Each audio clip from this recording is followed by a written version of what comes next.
शंकर जी के पास पार्वती जी आई, मतलब सती जी, पार्वती ने सती माता जैसे ही आई तो भगवान शंकर ने देखा, पूछा, कहो देवी परीक्षा में प्रभु श्री राम पास हुए या नहीं?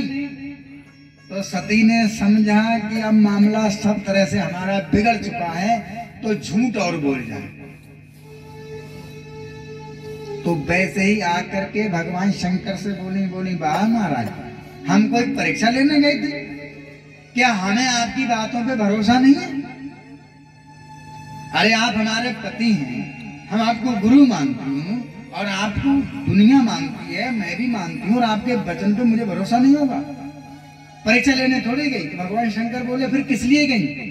तो बोली, देखो आपने प्रणाम किया वहां से, मैं थोड़ा पास करके आई हूँ प्रणाम, मतलब नजदीक जाकर के। बोली, कछु ना परीक्षा लीने गुसाई, कीने प्रणाम तुम्हारे ही नाई। कछु ना परीक्षा लीने गुसाई, करे प्रणाम तुम्हारे नाई। श्रद्धा रखे प्रभु के बचनों पर, श्रद्धा रखे प्रभु के बचनों पर, केवल प्राण करते मैं आई, केवल बोले, महाराज मैं वहां पर गई, आपके बचनों पर श्रद्धा रख करके केवल प्रणाम करके आई हूँ। कछुना परीक्षा लीन गुसाई, कीन प्रणाम तुम्हारे नाई। तुम्हारे ही जैसे मैंने प्रणाम किया है और प्रणाम करके मैं यहाँ पर सीधी चली आई हूँ। भगवान शंकर समझ गए, अरे वाह, अभी तक तो इतना जल्दी जल्दी परीक्षा की पड़ी थी और एक सेकंड में वहां से आई, प्रभु ने ऐसे क्या कर दिया, कौन सा ऐसा मंत्र दे दिया? तो भगवान ने ध्यान लगाया, तब शंकर देखा धर ध्याना, और सती जो कीन चरित सब जाना। भगवान शंकर ने जैसे ही आंखों को मूंदा, नैन मूंद करके ध्यान लगाया कि सती ने क्या किया। सो महाराज सब समझ गए जो जो यहाँ पर उन्होंने किया। अब तो बड़ा सिस्टम खराब हो गया कि तब शंकर देखा धर ध्याना, और सती शोकीन चरित सब जाना। जब सब चरित्र को समझ गए तब भगवान शंकर ने मन में एक संकल्प लिया, यही तन सती भेंट मोहे नाही, और शिव संकल्प कीन मन माही। ये मन में संकल्प कर लिया, सती से कुछ नहीं कहा, और जैसे ही संकल्प किया तो उसी समय देवता लोग कहने लगे, जय हो जय हो प्रभु तुम्हारी जय हो। क्यों? क्योंकि इन्होंने एक संकल्प लिया मन में, चलत गगन भई गिरा सुहाई, जय महेश भली भगत बिराई। आपने अपनी भक्ति के कारण, अपने राम जी अपने इष्ट के कारण अपनी भार्या सती का त्याग कर दिया। ये कह करके देवताओं ने पुष्प वर्षा की। अब सती जी समझ गई कि कोई संकल्प किया। संकल्प और एक प्रण, दोनों में फर्क होता है। संकल्प मन में किया जाता है, किसी को पता ना लगे कि हमने क्या कहा, और प्रण जो होता है वो भुजा उठा करके किया जाता है कि मैं आज ये प्रण लेता हूँ। जैसे पांडवों ने लिया था दुर्योधन के लिए, है नहीं, वो प्रण था, तो भुजा उठा करके कहना चाहिए। और संकल्प जो है मन में लेना चाहिए।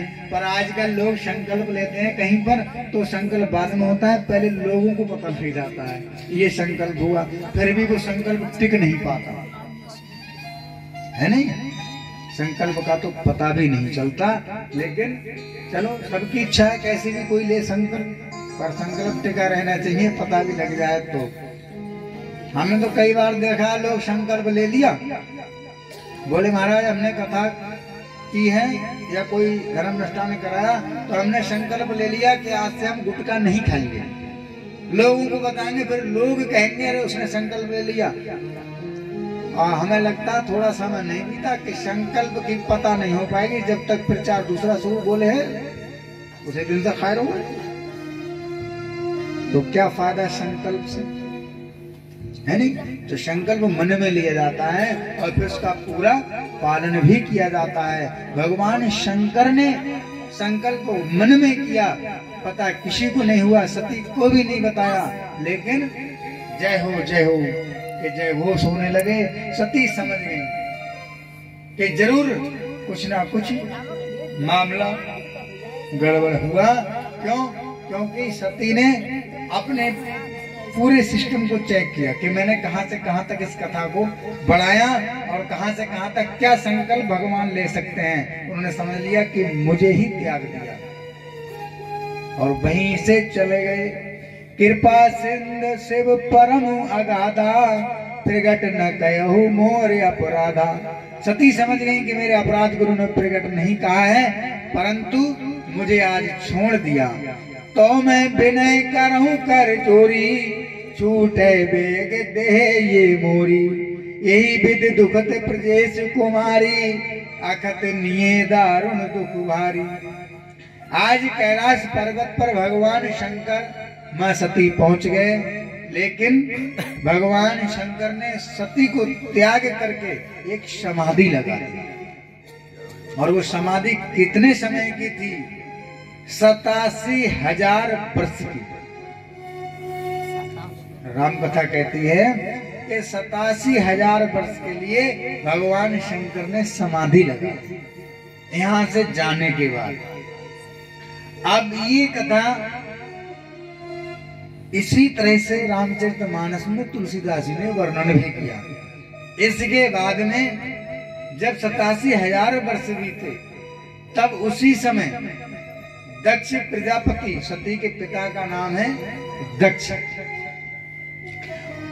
उनके लिए राजा बनाया गया। ब्रह्मा जी ने उन्हें पद दिया। और अस को नहीं जन्मा जग माही, प्रभुता पाहताए मद नाही। जिसे कोई पद मिले और थोड़ा बहुत मद ना हो, ऐसा तो हो नहीं सकता। गोस्वामी जी कह रहे हैं, हमारी राम कथा कह रही है कि जब तलक मनुष्य कंगाल रहे, तब तक उठ बात नहीं करता।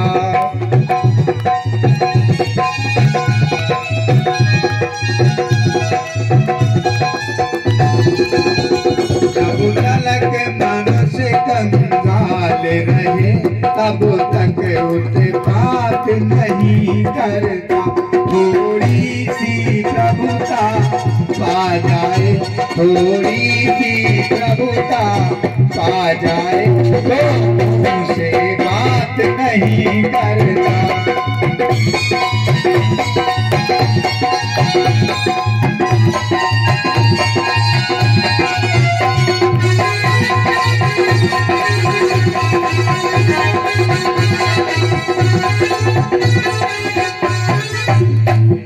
उसी समय दक्ष प्रजापति के यहाँ एक घोना था। कितने समय जब तक बीत गया? 87,000 वर्ष तक भगवान शंकर ने समाधि लगा दी। जब तक सती ने अकेले रह करके कुटिया पर वो दारुण दुख सहा है। क्या दुख था? कि मैं शंकर जी का कहा ना माना और मैंने कहना नहीं माना, इसीलिए राम जी की कथा में राम जी पर मैंने अविश्वास किया, मतलब मैंने भरोसा नहीं किया। इसलिए मैंने इस दुख को 87,000 वर्ष तक भोगा। लेकिन आज एक आस थी कि भगवान जब भी समाधि खोलेंगे तो हो सकता है कि मेरा अपराध माफ कर दें, लेकिन ऐसा नहीं हुआ। कि बीते संबत्ति 87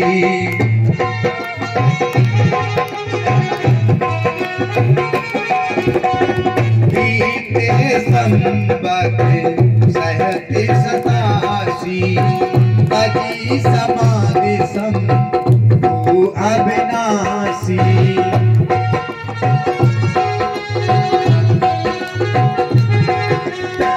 राम राम शिव सुमिरन लागे, राम राम शिव सुमिरन लागे। जानऊ सती जगति पति जागे। काहू सती जगत जा। सती ने समझा, जैसे ही प्रभु श्री राम का नाम लिया, भगवान शंकर ने राम राम शिव सुमरन लागे, जानेऊ सती जगत पति जागे। आज समाधि जैसे ही खुली तो जहां पहुंची, सामने जाकर के प्रणाम किया। जाय शंभु बंदन पद कीना, सन्मुख शंकर आसन दीना। भगवान शंकर ने अपने सन्मुख आसन दे दिया, कहा देवी बैठ जाओ। अब सन्मुख आसन होता है गुरु का और शिष्य का। पत्नी तो वाम या धर्म कार्य में दाहिने बैठने का विधान है, और सती जी को आसन दिया भगवान शंकर ने सामने, और फिर भी कोई बात नहीं की। लगे कहन हरि कथा रसाला, सामने बिठा करके सत्संग कर रहे थे। लगे कहन हरि कथा रसाला, दक्ष प्रजेश भय काला। दक्ष प्रजापति उस समय राजा हुए, उन्होंने वहां पर यज्ञ कराया, और भगवान शंकर ने सती के सामने कथा ही सुनाई, क्योंकि गुरु जब शिष्य के सामने बैठेगा तो कथा ही चलेगी, क्योंकि लगे कहन हरि कथा रसाला। और बाकी कहीं पर हम लोग बैठते हैं तो कथा की चर्चा कहाँ होती है। आजकल तो हमने ये देखा है, महाराज आपका गांव तो बहुत बढ़िया है, आप लोग यहाँ पर बड़े अच्छे हो। मैंने कहीं कहीं तो ये देखा है कि कथा चल रही है, कथा में लोग बैठ जाते हैं फॉर्मेलिटी पूरी करने के लिए, लेकिन फिर भी धीरे धीरे बातें चलती हैं। और बताओ पानी वानी लग गया नहीं खेत में, व्यवस्था सही हो रही है, भैंस दूध दे रही है कि नहीं दे रही है। माताएं आती हैं, वो भी बातचीत करती हैं। कहने का मतलब कि आंगन 4 घंटे या 3 घंटे भगवान की कथा यदि श्रवण करने आए हैं तो कम से कम 3 घंटे या 4 घंटे जो भी समय दिया गया है उस समय भगवान का चिंतन करना ही चाहिए। 24 घंटे मान लिया जाए हम लोग 24 घंटे समय लगाते हैं, तो 24 घंटे समझदार व्यक्ति 12 घंटे तो सो ही जाता है, और थोड़ा और ज्यादा समझदार है तो 8 घंटे सोएगा, और कुछ तो इतने समझदार हैं कि 4 घंटे जागते होंगे। लेकिन दोनों का बीच का ही लगा लो तो 12 घंटे हमारे सोने में चले जाते हैं ईमानदारी से, और 12 घंटे हम जागृत अवस्था में रहते हैं। तो फिर उसमें भी भोजन है इत्यादि काम है, सारे काम हम लोग करते हैं। तो सारे काम के साथ साथ 24 घंटे में कम से कम व्यक्ति को अगर ईमानदारी से 10 मिनट ही निकाले या 20 मिनट निकाले, 1 घंटा निकाले, जो भी निकाले, एक घड़ी आधी घड़ी आधी भी पुण्याद, कबीरा संगत संत की मिटे कोटि अपराध। कहने का तात्पर्य है कि ईमानदारी से 1 घंटा नहीं है, आधा घंटा है, आधा नहीं है, 15 मिनट है, लेकिन उतना समय परमात्मा को 24 घंटे में कम से कम 1 घंटा ईमानदारी से देना चाहिए। पर हम लोग वो भी 1 घंटा नहीं दे सकते। क्यों? कहने का तात्पर्य मैं आपको बताऊं, हमारा जो धर्म है ना, सनातन धर्म, ये क्यों पिछड़ा हो रहा है? कहूं अच्छा आप ये देखना, कभी आपके यहाँ नहीं तो पास पड़ोस में लोग होंगे, शुक्रवार को दुकान खुलती है हमारे इस्लाम धर्म वालों की। आपने गौर किया होगा कि शुक्रवार को चाहे कितनी भी बड़ी बिक्री हो उनकी, लेकिन वो दुकान बंद करके, अपनी बिजनेस बंद करके खुदा को मनाने जाते, अपना काम छोड़ करके वो नमाज अदा करने जाते हैं, और हम लोग भगवान को छोड़ करके अपना काम करने जाते हैं। मुझे कोई ऐसा प्राणी नहीं मालूम पड़ता कि कहीं पर के महाराज कथा चल रही है या हमारे धर्म की चर्चा हो रही है तो हमें घर में सोना है, तो रोजाना थोड़ा ही आपके घर में कथा हो रही है। जीवन भर आप सोएंगे तो कम से कम 2-4 घंटे भगवान की कथा में बैठ गए। यह धर्म के प्रति जागृत होना नहीं चाहिए। धर्मो रक्षति रक्षता, जो व्यक्ति धर्म की रक्षा करता है तो धर्म उसकी रक्षा करता है, और जो धर्म की रक्षा नहीं करता धर्म उसकी रक्षा करने वाला नहीं। हमारा धर्म इसीलिए पीछे पीछे हो रहा है। ये जिम्मेदारी कोई बाबाओं की थोड़ी नहीं है, सिर्फ पंडितों की जिम्मेदारी थोड़ी है कि हम लोग कथा गाएंगे घर में। ये धर्म है, हम लोग धर्म को मानते हैं, तो धर्म को कैसे मानना चाहिए कि हमारे यहाँ जब भी कोई कार्यक्रम हो तो वहां पर बढ़ चढ़ के उस धर्म के कार्य में भाग लेना चाहिए। और धर्म का कार्य कैसा होता है? कार्य तो आज भी कोई भी करा सकता है, एक व्यक्ति करा देगा, कितनी भी बड़ी विशाल से विशाल कथा करा देगा, धन खर्च करा देगा, लेकिन व्यक्ति सारी व्यवस्थाओं को अकेले नहीं कर सकता, धन खर्च कर सकता। हाँ, यदि कोई व्यक्ति अगर धर्म कार्य में अगले बढ़ रहा है तो हमारा ये दायित्व बनता है उसे बढ़ चढ़ के उसे हौसला दे के, अरे भैया बहुत अच्छा कार्य किया आपने, लो क्या चाहिए, तन मन धन सब तुम्हारा है, बताओ करो, हर साल करो, 6 महीने में करो। उस करने वाले का मनोबल बढ़ेगा।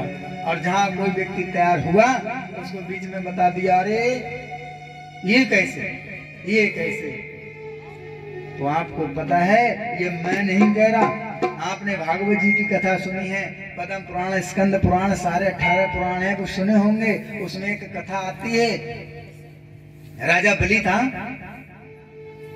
दैत्य था, और वहां पर भगवान विष्णु बटुक वामन बन करके जाते हैं। और गुरु का कर्तव्य होता है शिष्य को अच्छी शिक्षा देना, लेकिन वहां पर गुरु ने अच्छी शिक्षा नहीं दी बलि को।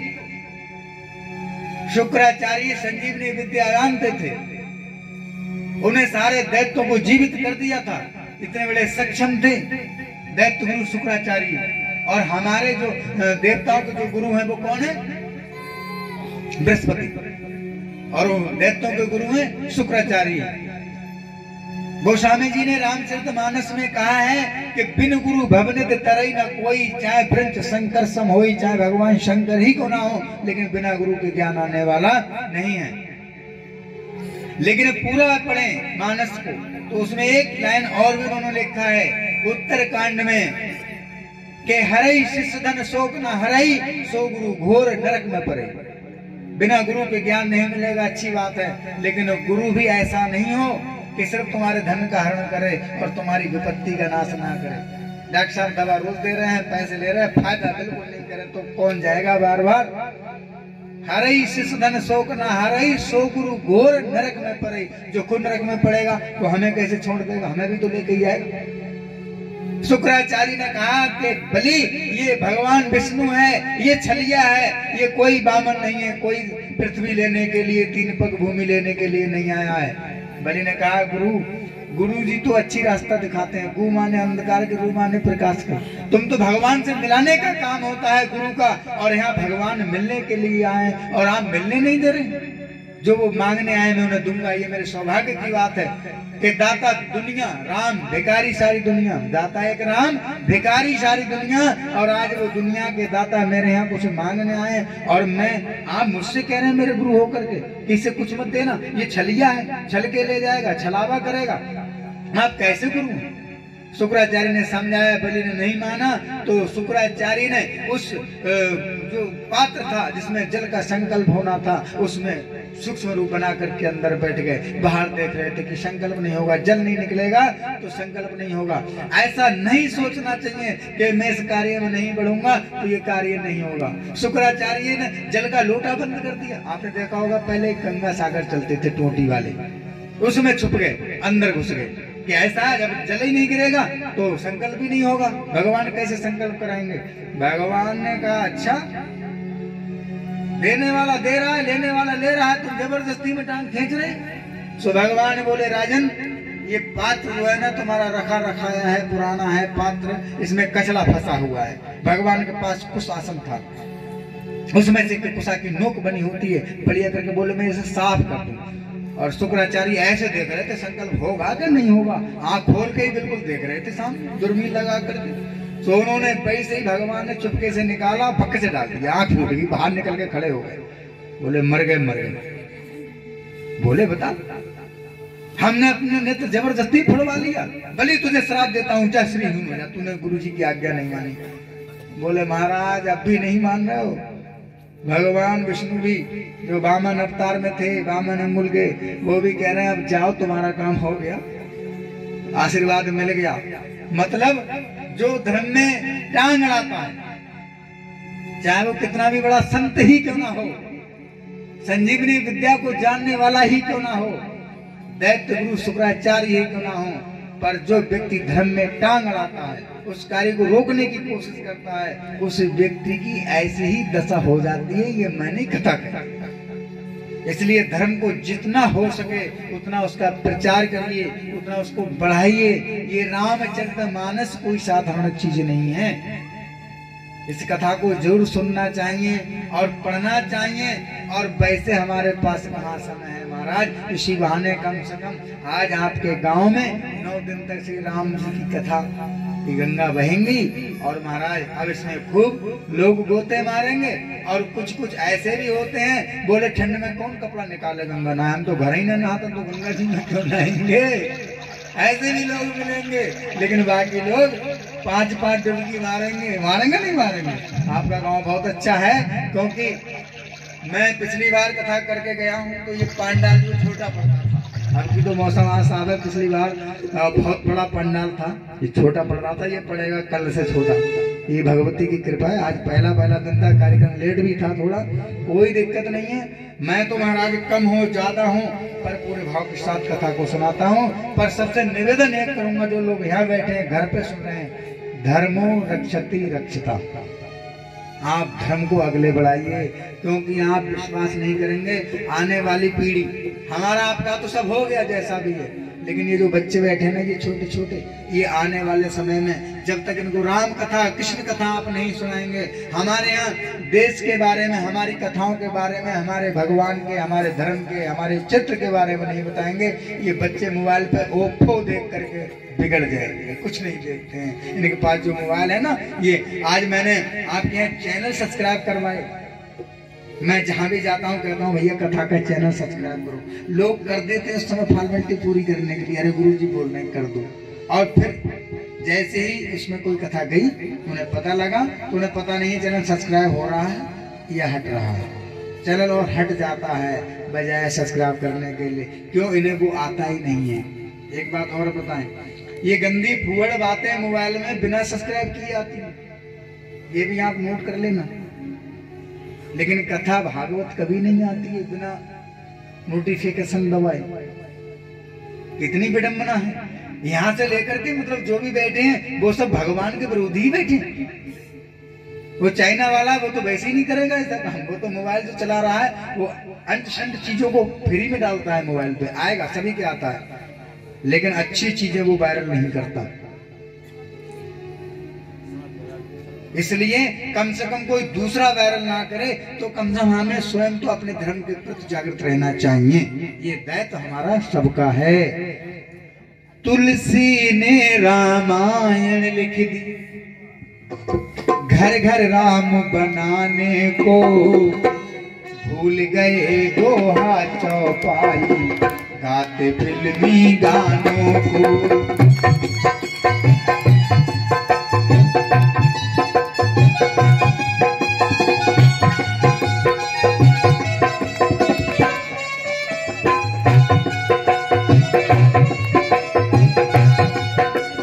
तुलसी ने रामायण लिख दी, घर घर राम बनाने को, भूल गए दोहा चौपाई गाते फिल्मी गानों को।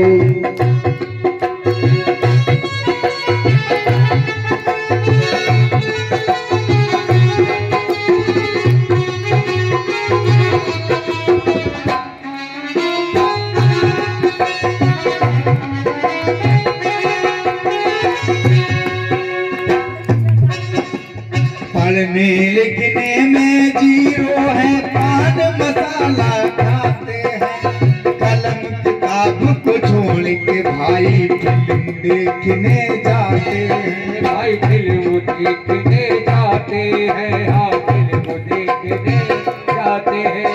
पैन जींस गलियों में घूमे, पैन जींस गलियों में घूमे, सीटी मस्त बजाने को, भूल गए दोहा चौपाई गाते फिल्मी गानों को, गाते फिल्मी गानों को, गाते फिल्मी गानों को, गाते फिल्मी गानों को।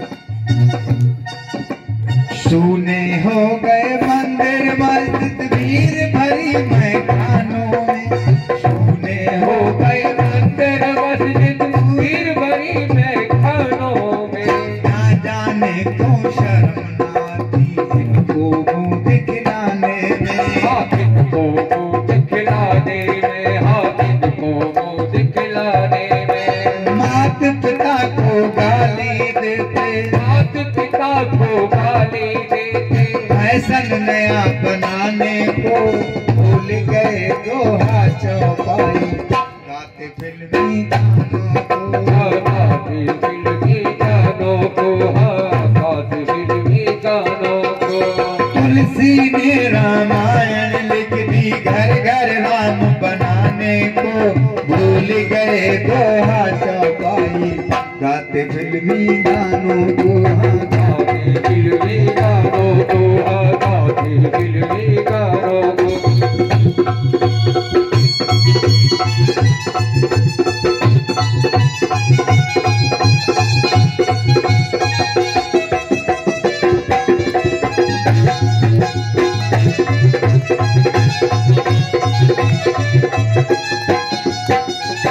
श्री रामचंद्र भगवान की। जय। बीच बीच में कभी कभी ताली वाली बजा लिया करो। राम कथा सुंदर कर तारी, संसद विहंग उड़ावन हारी। ये कहने की बात नहीं होती, ताली वाली बीच में जो है। तभी तो कहते हैं कि जिस घर में आए प्रभु वो घर गुले गुलजार होता है। और प्रभु भजन में तालियां बजाने से बेड़ा, हाँ इसीलिए बजाया करो भैया। तुलसी जी ने रामायण को क्यों लिखा? रामायण वाल्मीकि जी ने भी लिखी थी, वो कठिन थी। और भी रामायण तुलसी जी ने कहा दोहा, श्लोक, मतलब श्लोक को यहाँ पर हटिए, दो है परमात्मा और आत्मा।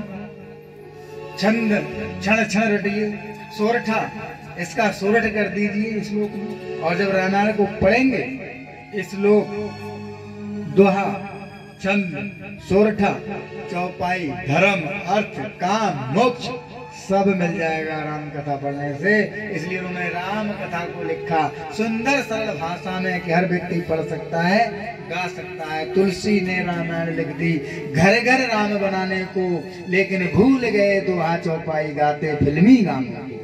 इतनी इतनी अच्छी चौपाई है कि लोग याद कर लें तो दिन भर गाएं सुनाएं, लेकिन नहीं, फिल्मी गाने चलते। चलो वो भी अच्छा, गाओ कुछ तो गाओ कम से कम, है नहीं? लेकिन उनसे काम चलने वाला नहीं है। बच्चों, हम जब छोटे थे तो हमारे जमाने में एक आइटम चलता था खेलने का, एक चकई आती थी चीनी की बनी हुई खिलौना, समझ रहे हैं ना? और हमें पता है, आज हमें उस चीज का ज्ञान होता है कि पहले कोई आइटम अगर बनाया भी जाता था तो वो हर वक्त काम में आता था। उसे लाए, वो हमने नचाई है छोटे यूं यूं करके ना, और चल रही है। और जब वो धागा वागा टूट जाता था या वो चकई टूट जाए तो उसे उठाया और खा लिया। मतलब पैसे पहले उससे तमाशा और फिर वो स्वाद भी लगता था, तो खेल भी हो गया उसी पैसे से और वो खाने को मिल गई। अब आजकल ये खिलौना चल रहा है। ये तो वही वाली बात हो गई, आम के आम गुठलियों के दाम। हाँ, ठीक है, नहीं थी तो उस जमाने में क्या था कि भाई खिलौना भी था तो काम में आ रहा था। अब तो अगर आप गाने भी गा रहे तो गाने कोई काम में आने वाले नहीं है, क्योंकि अगर आपने एक चौपाई याद कर ली, कोई राम जी का भजन याद कर लिया, भगवान का भजन याद कर लिया, तो उससे मनोरंजन ही मान लो थोड़ी देर के लिए आप लोग, लेकिन उससे कल्याण हो रहा है। कल्याण जानते हैं कैसे होगा? मान लीजिए करंट आता हो इस पाइप में, तो आप धोखे से पकड़ो, चाहे जान के पकड़ लीजिए, पर आपको करंट महसूस होगा या नहीं होगा? तो ऐसे ही राम जी की कथा में भाई को भाई अनख आलसहु, नामो जपत मंगल दिस दसहु।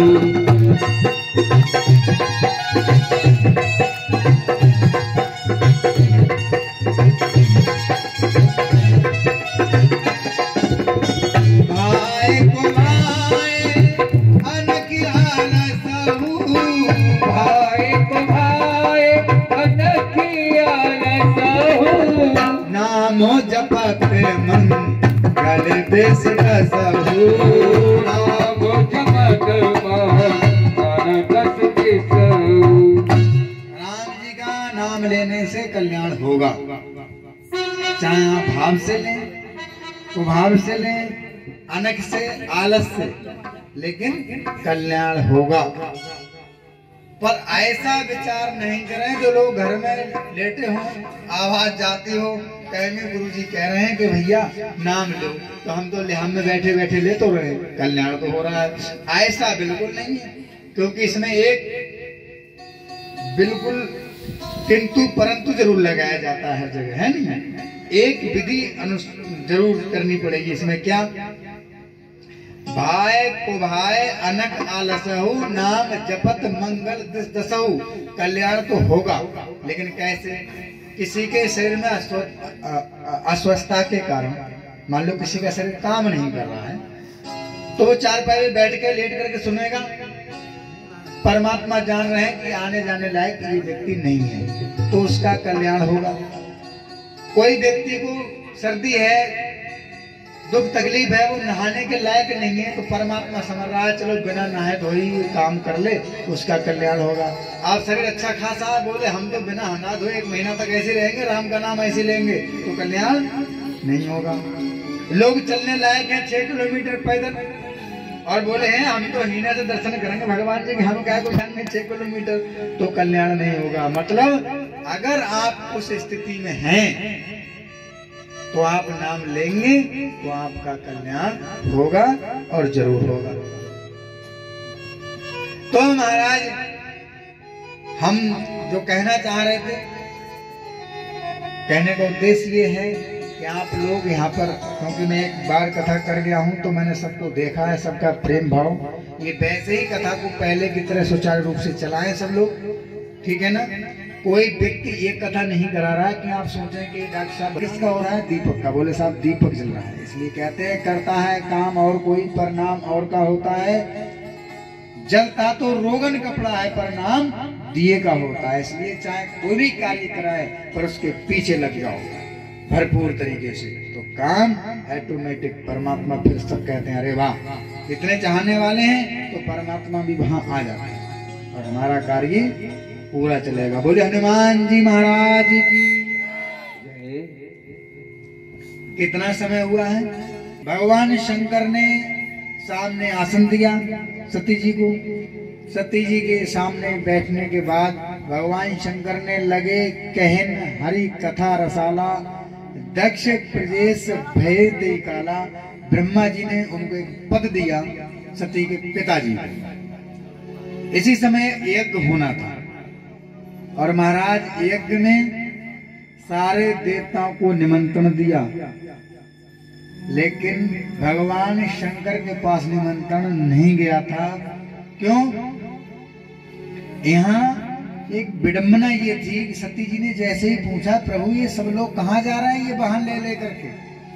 अच्छा एक बात और है, पहले भी थी आज भी है समाज में, किसी के घर पूरी गांव की दावत हो, भंडारा हो या विवाह हो, और एक व्यक्ति की दावत ना हो, तो चलाने वाले जरूर पूछते हैं भैया चल नहीं रहे हो, दावत नहीं है? वो कहेगा भैया तुम्हें पता है हमारी नहीं है। अरे क्या हो गया था? 20 साल पुरानी बात पूछेगा। ऐसे ही सब देवी देवताओं को पता था कि भगवान शंकर का निमंत्रण नहीं है, लेकिन रास्ता तो दूसरी थी। लेकिन कैलाश पर्वत तो होकर जाने की क्या आवश्यकता थी मुझे बताओ? सिर्फ चलाने के लिए सती को। लेकिन जो होता है वो अच्छा ही होता है। उन्हीं के पास से जा रहे थे हा हा हा हा करते हुए, सब कोलाहल करते हुए अपने अपने वाहनों में, अच्छे अच्छे वाहन से। क्यों? वाहन का भी एक सिस्टम है। सबसे ज्यादा गया गुजरा कोई वाहन है तो वो है भगवान शंकर का। गरीब आदमी है ना, हर किसी के पास अच्छे अच्छे वाहन है। भगवान विष्णु के पास गरुड़ जी हैं, है नहीं है? ब्रह्मा जी हैं, उनके भी पास किस पे बैठते हैं? ब्रह्मा जी का वाहन क्या होता है? वाहन तो इनका भी है। लक्ष्मी जी हैं, वो उल्लू पे बैठती हैं, उनका वाहन उल्लू है। लेकिन भगवान शंकर का वाहन जो है वो वृषभ है, नादिया, सबसे धीरे चलने वाला। और जो देवता हैं, इंद्र है, उनके पास देख रहे हो ऐसे ऐसे विमान है, तो सारे लोग वहीं से होकर के जा रहे थे। सती जी ने देखा कि ये सब लोग सुंदर सुंदर वाहन से कहाँ जा रहे हैं। भगवान शंकर कहते हैं, गौरा जी और सती जी, आज तुम्हारे पिताजी के यज्ञ है, ये वहां जा रहे हैं, तो महाराज आप नहीं जाओगे? बोले हमारी दावत नहीं है, हमारा निमंत्रण नहीं है। तो सती जी बोली आपका निमंत्रण क्यों नहीं है? तो भगवान शंकर बोले सती, हम एक बार तुम्हारे पिताजी की सभा में बैठे हुए थे, ब्रह्मा जी, भगवान शंकर जी और भगवान विष्णु जी। उस समय दक्ष प्रजापति आते हैं तो सब लोगों ने उठ करके खड़े होकर के स्वागत किया, लेकिन उस समय ब्रह्मा जी, विष्णु जी और भगवान शंकर जी अपने सिंहासन से उठकर खड़े नहीं हुए। दक्ष प्रजापति ने देखा कि पूरी सभा ने उठकर के प्रणाम किया, पर ये लोग नहीं उठे। पर ब्रह्मा जी को समझ गए ये तो मेरे मानस, मैं इनका मानस पुत्र हूँ, मेरे पिता हैं, नहीं उठे, कोई बात नहीं। विष्णु जी हैं, वो इनके भी पिता हैं, चलो नहीं उठे, कोई बात नहीं। लेकिन ये तो मेरा दामाद है, इसे तो उठना चाहिए। और ये भूल गए वो इनके पिता हैं, तो वो इनके पिता है और भगवान उनके भी पिता हैं, ये बात भूल गए। क्योंकि जब तलक मनुष्य कंगाल रहे, जब तक उत्पात नहीं करता, थोड़ी सी प्रभुता पा जाए तो मुंह से बात नहीं करता। अब दक्ष प्रजापति के पास जब पूरा मान आ गया, पद आ गया, तो भगवान शंकर, उन्हें भगवान शंकर दिखाई नहीं दे रहे थे, सिर्फ अपना दामाद दिखाई दे रहे थे। इसलिए उन्होंने शंकर जी से विरोध कर दिया। ब्रह्मा जी को भी कुछ नहीं कहा, विष्णु जी को भी कुछ नहीं कहा, पर अपने दामाद को क्रिया कर ली, डांट दिया। इसी कारण भगवान शंकर कह रहे हैं कि सती, जब से हमने उनका सम्मान नहीं किया, जब से वो हमें बैर मानते हैं हमसे, और इसलिए हमारा निमंत्रण नहीं दिया, इसी कारण तुम्हें भी निमंत्रण नहीं दिया। तो सती जी बोली महाराज निमंत्रण नहीं दिया है, लेकिन पिताजी के घर तो हम बिना निमंत्रण के भी जा सकते हैं। सती जी ने कहा महाराज गुरु के आश्रम पर, भगवान के दरबार में, गुरु के दरबार में, पिताजी के दरबार में तो बिना बुलाए चले जाना चाहिए। तो भगवान शंकर ने कहा बात तो ठीक है, चले जाना चाहिए बिना बुलाए, लेकिन वहां पर कोई बैर रखने वाला ना हो तो जाना चाहिए। यदि कोई अपमान करने के लिए पहले से ही तैयार बैठा हो तो उस जगह कदापि नहीं जाना चाहिए, क्योंकि बिना बुलाए सम्मान नहीं होता। सती जी ने जिद की कि नहीं महाराज हम तो जाएंगे। तब भगवान शंकर ने कहा सती जी ठीक है आप जाओ। तो दो गणों को साथ में लेकर के भगवान शंकर ने सती जी को वहां भेज दिया। अब महाराज यज्ञ जहां हो रहा था वहां पर सब लोगों की सीट थी, सबकी कुर्सियां पड़ी थी, बैठने का सबका स्थान था, यहाँ ये बैठेंगे, यहाँ ये बैठेंगे। जैसे हमारे यहाँ ये सबको बिठाया जाता है, नवग्रह की ये वेदी बना करके सबको स्थान दिया जाता है, ऐसे ही वहां पर सारे देवताओं की चेयर लगी हुई थी, सबका स्थान था, लेकिन भगवान शंकर का कोई भी स्थान नहीं। सती जैसे ही गई भवन में पहुंची तो बहनों ने देखा तो मुस्कुराने लगी। माता आई, उन्होंने गले लगा करके प्रणाम बंदन किया, लेकिन बहन ने जिसने भी देखा तो मुस्कुराते हुए। मुस्कुराना दो प्रकार का होता है, एक तो होता है प्रेम से मुस्कुराना, है नहीं, जैसे अब हम लोग कहते हैं कि भैया क्या करें, हमारे तो हंसी होगी, ये भी हंसी है, और एक हंसी वो होती है कार्य करते हुए हंसी आती है, ऐसे ही मुस्कुराना होता है। आवत ही हर से नहीं नैनन नहीं सने, तुलसी कहाँ न जाइयो चाहे कंचन वर्षे में। आने से किसी के खुशी नहीं है, खुशी का अंदाजा कैसे लगता है, आप जिस स्थान पर जाएंगे ना, आपके जाने से व्यक्ति कितना प्रसन्न है ये उसके नेत्र बताएंगे। प्रेम आंखों से छलकता है। आवत ही हर सय नहीं नैनन नहीं सने, तुलसी तहाँ न जाइयो चाहे कंचन वर्षे में। जहाँ चाहे भले ही सोने की बरसात होती हो, जहाँ सम्मान नहीं है वहाँ जाना नहीं चाहिए। लेकिन अब मामला जरा उल्टा सुल्टा भी चल रहा है, मान सम्मान हो ना हो, क्योंकि आज का इंसान सिर्फ महाराज लक्ष्मी को ही ज्यादा महत्व दे रहा है, पैसे को। मान सम्मान बिल्कुल ना रहे, पैसा। कुछ बातें जो पहले की लिखी हुई हैं वो बातें आज ज्यादातर उल्टी हो रही नहीं हो रही है। अब तो चाहे आने से गाली मिले पर पैसा भरपूर मिले। लेकिन सती जी जैसे ही वहां पहुंची तो महाराज सादर मिली, एक माता भगनी मिली, बहुत मुस्कुरा रहे थे। अरे सती भी आ गई, बिना बुलाए चली आई। कहने का मतलब ये था, सती जी को लगा कि मेरा यहाँ सम्मान नहीं है, और जो भगवान शंकर ने कहा था वो सब सच है। और जैसे ही एक पे जाकर के देखा जहाँ हवन की वेदी बनी हुई थी, वहां पर देखा तो सारे लोग हंस रहे थे सती के सामने, भगवान शंकर पर हंस रहे थे। सती ने कह दिया, सुनो सभासद सकल मुनिंदा, कही सुनी शंकर दिन निंदा, सो फल तुरंत लहब सब काऊ, और भली भांत पछताहु पिताऊ। अपने पिताजी से भी कह दिया कि पिताश्री आपको पछताना पड़ेगा, मेरे पति का जो अपमान किया है। संत शंभु श्री पतब बाधा, सुनई जहां जहां मर्यादा। कि भगवान की, गुरु की, अपने धर्म की, माता पिता की कोई व्यक्ति निंदा करता हो, अगर आप सामर्थ्यवान हैं तो उसकी जीभ काट दी जाए, और ये सामर्थ्यवान नहीं है तो कानों को बंद करके वहां से चले जाए, सुनना पाप होता है। सती जी ने कह दिया कि पिताजी आप पछताओगे, मैं आपका कुछ कर तो नहीं सकती लेकिन आपको पछताना पड़ेगा। जब महाराज सती जी ने सबको समझाया, सबने उनकी हंसी उड़ाई, कोई नहीं माना, क्योंकि होनी बड़ी प्रबल होती है। दक्षिणे और उल्टा सीधा जैसे ही बोलना आरंभ किया भगवान शंकर के लिए, वैसे ही सती ने अपने कानों को बंद किया और अपनी योग अग्नि के द्वारा, मैंने कई बार लोगों के मुंह सुना है कि वो हवन में कूद के मरे, लोग ऐसा बोलते हैं, ऐसा नहीं हुआ था। योग अग्नि, योग मतलब शक्ति के द्वारा, भक्ति के द्वारा, तप बल के कारण ही तो भगवान संसार को रचते हैं। वही तप के कानों को बंद किया और अपने शरीर से, अपनी शक्ति से अग्नि प्रकट करके माता सती ने उस शरीर को छोड़ दिया। सती मरत सन हरि बर मांगा, जन्म जन्म शिव पद अनुरागा। कि मैं जब भी जन्म लूं तो मेरा पति भगवान शंकर ही हो। ज्ञान कब हुआ?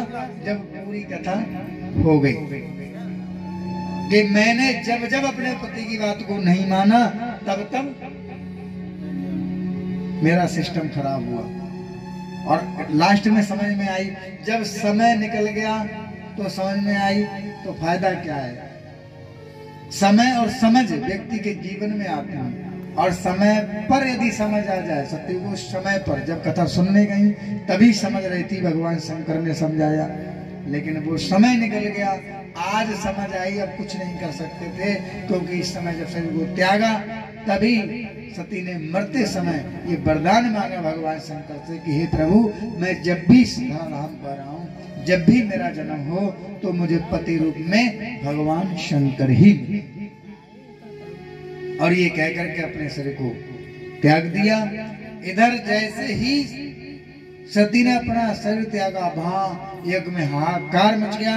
भगवान शंकर के पास सूचना जाती है, भगवान शंकर ने अपनी जटा उखाड़ करके पत्थर पे मारी। वहां से वीरभद्र नाम का एक दैत्य प्रकट होकर के वहां आता है।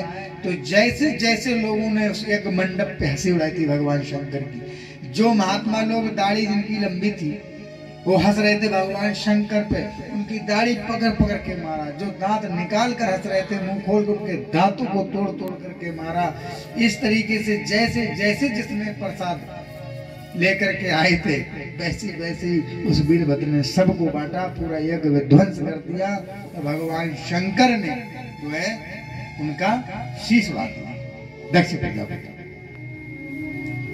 इसके बाद की जो कथा है, यही सती जाकर के भगवान शंकर की भारिया गिरिराज महाराज जो है जाकर के जन्म लेंगी, अर्पणा पार्वती हिमालय राज पर्वत के यहाँ जाकर के जन्म लेंगी।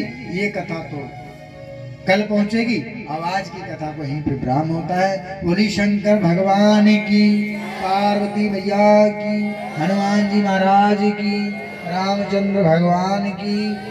2 मिनट का एक ताली बजा, 2 मिनट का कोई गाना है, 2 मिनट से ज्यादा नहीं दूंगा।